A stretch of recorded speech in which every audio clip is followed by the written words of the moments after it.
stop.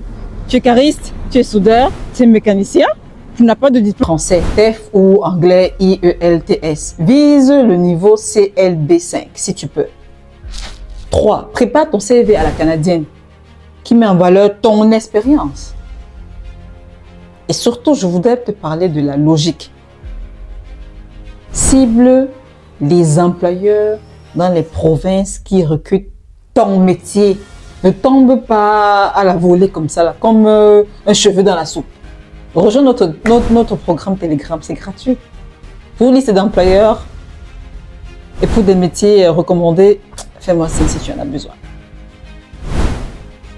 Et voilà, bon, arrête de croire qu'il te faut diplôme, ok? Arrête de croire ça. Ton expérience vaut de l'or au Canada. Sauvegarde ces vidéos, partage à un collègue de boulot, à un ami qui en a besoin ou quelqu'un qui hésite encore. Si tu te reconnais dans ce profil, écris métier dans les commentaires et je te dirai par où commencer. Ou bien, tu nous dis quel est ton métier et on va t'aider à tracer ton chemin vers le Canada. Bien sûr, ici, c'est le pays que tu voudrais immigrer parce qu'il y en a plusieurs. Il n'y a pas que le Canada, il y en a plusieurs, il y en a plusieurs, il y en a plusieurs, il y en a plusieurs. Ton expérience, tes mains, ton savoir-faire ont de la valeur. Le Canada en a besoin. Maintenant, tu sais par où commencer. Si tu veux que j'analyse ton profil spécifique et que je te donne ou que je te dessine un plan d'action sur mesure, réserve ton forfait découverte.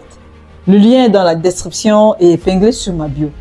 Je t'attends de l'autre côté pour construire ton projet ensemble. Moi, je te dis ciao et bon courage.